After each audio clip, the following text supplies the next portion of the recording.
Hi, namaste, how are you? So today I've woken up with a real urge to talk about peace. I choose not to engage with mainstream media. Of course, as some of you are well aware, it's still quite pervasive. Because I'm on social media sites, you get like threads of what's being projected in the mainstream media. And right now, it's still this war on terror and a choice by the UK government officials or whoever they are to bomb another country. And obviously, it's all like super tragic. It's what are we doing? You know? And I have to see part of what's driven my journey and my path to meditating and basically sort of like dedicating life to peace is way back in the day when I learned that there were wars. And I was in my first year of university at University of British Columbia when the Twin Towers came down. And I was studying women's studies at the time, and my university professor talked about the US foreign policy. At that time, like literally within a couple weeks of the Twin Tower fiasco, and she simply, in one of her talks, not in lecture, obviously, this is one of her kind of more professional life, not her professing, but her active life outside of the university. And she highlighted the question of why are these attacks being carried out? And if we look at the US is foreign policy, we'll see that there's backlash. There's reasons that we're being attacked. And what was really beautiful today when I opened the Facebook was that really unlikely people that I wouldn't necessarily assume would question are questioning. And really standing strong and saying, we don't agree. We don't feel like this is the answer. And so what we have here is an awakening population, which obviously, as we know, the people of a nation, the people of this world far outnumber those who are choosing to hold on to control for whatever, through whatever means necessary. So it doesn't matter how much media manipulation needs to go on, how much corruption and deception needs to go on, we're going to continue down this path. Now, what I practice in as far as my understanding of a vibrational universe and reality that we all co-create together and experience our own creation in our own self is that, again, bad-mouthing and putting up a big fight against what's going on is not the answer. It really is a personal choice to become peaceful. We as people become far more powerful when we're fully integrated and we have full awareness and we're not attached to the actions or the behaviors of others. And we have a heck of a better chance of creating our own peaceful world and thus extending our own peaceful world into our communities. If we're up in arms, if we're fighting against the systems and all that we see is going bad in the world, then we're actually perpetuating the problems that we're perceiving because we're reacting against it. If we want to see more peace in the world, become more peaceful. And that doesn't just mean your actions. It means harmonizing your thoughts, harmonizing how you inwardly think about people in the world. Become peaceful in thought, word, and deed. Harmonize those fearful reactions within you, because whenever our own fearful patterns become triggered and we react against them, like, oh my God, the world is so scary, I need to retreat, or I need to backlash, or whatever, we're perpetuating this cycle without awareness.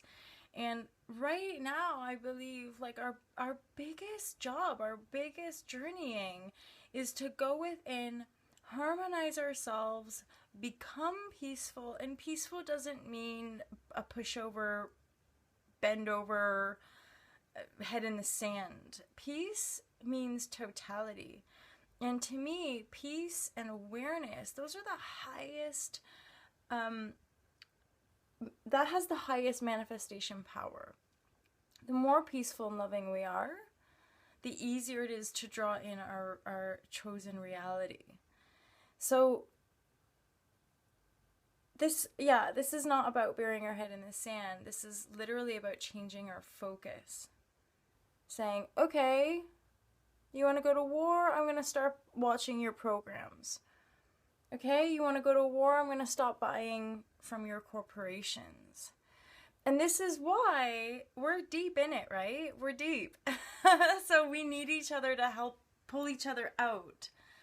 Because what is an inevitable outcome is that more people group together for communal living, so that we have to use less petrol, so that we're less reliant on the structure. We're less reliant on that machine, if you will, that kind of chaos driving machine, that war driving machine. We are all pretty much intertwined and entangled in with it on many different levels and aspects of ourself. So as we draw within, we have to recognize that's part of that process. That's why yoga and so many, even religions, I guess, talk about prayer and meditation and going within and attuning with your own connection to your source point, to that which you are, the totality. And focus on using that abundant, beautiful energy to create new structures. So we're not there like, because look, I can't do both. I can't be here creating new systems and then at the same time fighting the old system. There's conflict, which is obvious because when you're there, you're really feeling the conflict. But there's part of you who's like, I just want it to be peaceful while you're fighting. It's choice. It's one or the other, right? I live in peace. My world is peaceful. And yet here I am, still witnessing these little threads. So all I can do is be then and express then from that place of, okay, how do I dissolve more from within? That's how powerful I am. The more I dissolve my own inner conflicts, the less I witness it in the world that I think is outside of me. That's the thing. It's not. We're it. We are that. So again, if we're reacting against it, we still perpetuate it. And I know that seems really weird. Like, but I care and I'm fighting the good cause. But then that goes back to one of my other vlogs about unconditional love, unconditional neutral perspective, which is ultimately true forgiveness and non-judgment. That we are one of it. We are one with it. And we are all totally uber powerful creators. And when we react to what's going on, we become it again. Because we've already created it, but then we're like, oh my God, it looks so real, it's so crazy. But we're it. So the reaction against it is fixing it in place. Rather than standing in our true inherent divine power, saying, I'm not scared of you. I am love, I am peace.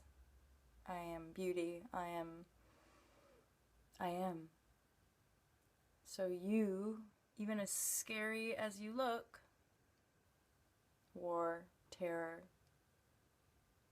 have no power over me. So that's the juice within us. And here, these are like some bigger issues, right? War and global economics and stuff like that. But it actually applies the same with food or shopping or money. Whatever we hold, the desire, whatever obstacle we've put in place, it's something really profound that we can feel within us, that external thing has no power over me. So this food, this smoke, this outfit, this makeup, this plant, anything that has a potential to upset me or distract me from my own centeredness, I can just say, oh, but I created it. It has no power over me. Or, you have power over me, plant. You're annoying. Why are you so annoying? Why don't you move out of the way, right? Why don't you get out of the way? Here I am distracted. And you can see it. It's creating more of an issue, right? You probably didn't even notice it before. And maybe you did, but... Okay, so our reactions are all part of it. How we're dealing with all that's going on around us is all part of who we are and our story. And we don't have to think the same things. We all have a unique journey and a unique reason to be here and unique aspects. Ways of expressing our own truth resonates differently with different people. And so this time is really a time for expanding and reaching out to one another and offering our services in various levels and capacity. I offer my services for free, and I charge lots of money for my services because some people that come into my reality don't have a lot of money. Some people that come into my reality have a lot of money.